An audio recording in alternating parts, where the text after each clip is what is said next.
end of October peduka wakaitika rufo mukomana saka parufukaya pakaitwa body view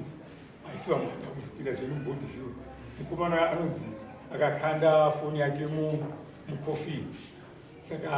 vamwe vakakwanisa kuda kumubvunza kuti ko zikanzi haasi azvikadaro from there taenda kuguva manje yakatanga kuda iri rumors ya saka takazoona mukomana uyu akubvunzwa nevaridzi vanyakufiwa chikoiwa zvitenzi apa katomubvunza ndogona kukanda iyi tachiyanaye futi mugomba ndopambo rohambama nomukomana mumwe tikati musaruvani siyai apa bharengi ratofusiwa kati zvatakuita isuka takuchipa iyi nyaya varidzi kunzvimbo because inini kukura kwangu handamboona kuti munhu anoisiwa foni mukofi saka ndionhakaita uyo anofanira anokama nomukadzi wouyu nyakufa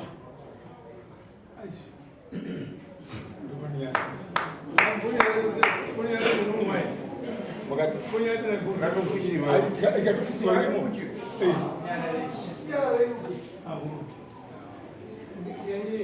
naye embera chama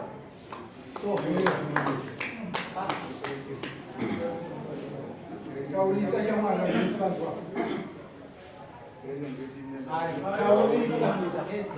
kana mufumba unotaurisa na baba vanutaurisa iwo uri mukomana akadai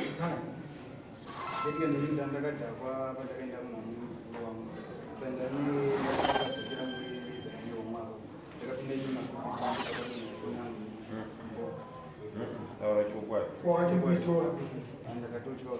wachikutaurira savira foni yangu yadonhera pakati chii kose kwangwana wakazoti ndokanda kutini chaona chama amsorerani inini ndinowa munin'ina wemufi zvikaiteka pabody view ndakaona apa nekafoni handiri era body view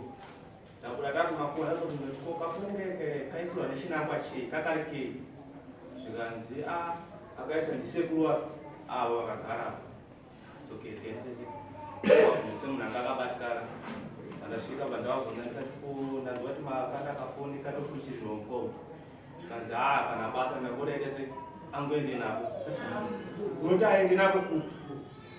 ndina yemubvunza hapana mumwe akamubvunza ndopa ndikati hasha kana anotora baba ndikati pane mukomana ikase aisa kafoni mukofi amenoti zviri kufamba sei ndopa ndikati kamubvunza tikanzi kana muchitora ndogondokanda futi imwe handinaye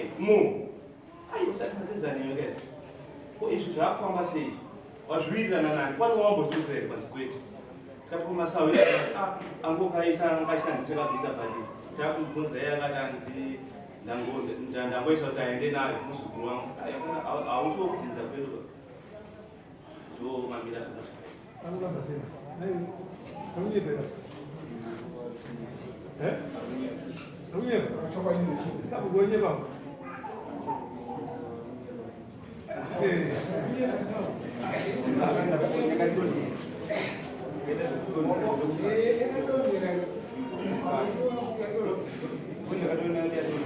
saka si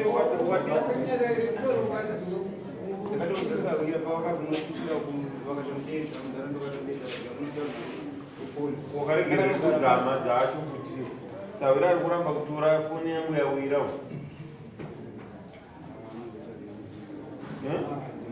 saka unodzoka musi wa8 odzoka nefoni yacho nefoni una nefoni handiti udzoka musi wa8 ngesabu oya nefoni oya nekafoni kati mazwa singaimei zvakaoma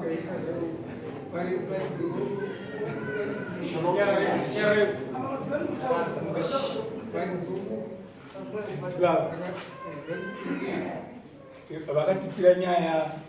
kati ndo nyaya itika iyi indikati ndisati ndambosvuna bakukura kwandaita kusvika panapa kuti zvinoitwa izvi chirega tipe varidzi vazvo varidzi venzvimbo kuti zvinobvumawo nemutombo mavo izvi ende pafunda kuda kunyemba ndokuti iye abva kwedu vakazoenda kuvhireji akazobvunzwa nasabhuku yana mudzimba nana munhu nechia sekitari wamuzimba vari kuona bhora kuti akazonza kumashure kuti kwazira kudaita mishonga zvafamba seiiwe achibvunzwa iye pisina iye akati ano foni yenge isiri yangu yenge iri yomufi saka ndati ngaende nayo ndikati andikuona mukomana wenyu akufunda kuda kumwe pazvinhu pana pakutida kumwe pafu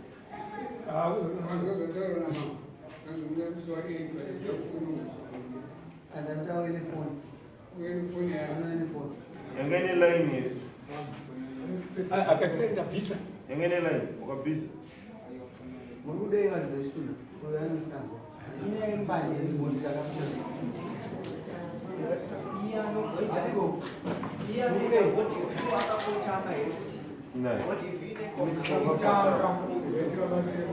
chokutanga adzimai nyarara ivo kuerera chokutanga chamunofanira kuita musati madzira chamukufunga tangai mafamba nomunhu nekuti zvaakaita zvakachena zvipa zvimwe zvinhu zvokudya mangwana zvokupa futi nhamo wezi chiitiko ichika ani manzwa batonota ndakura handangobva ndakasangana nechiitiko chakadi saka pane zvimwe zvinhu zvetungoti handida kubhadharwa obva wabhadharwa asi mangwana zvokutambudza futi iyo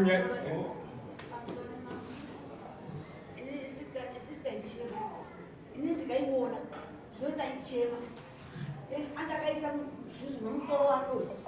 akabvunziwa uyu nomwe mukomana akavhura kuti bhoti iwe isiye kufoni hanzi aivenyara musiye isiye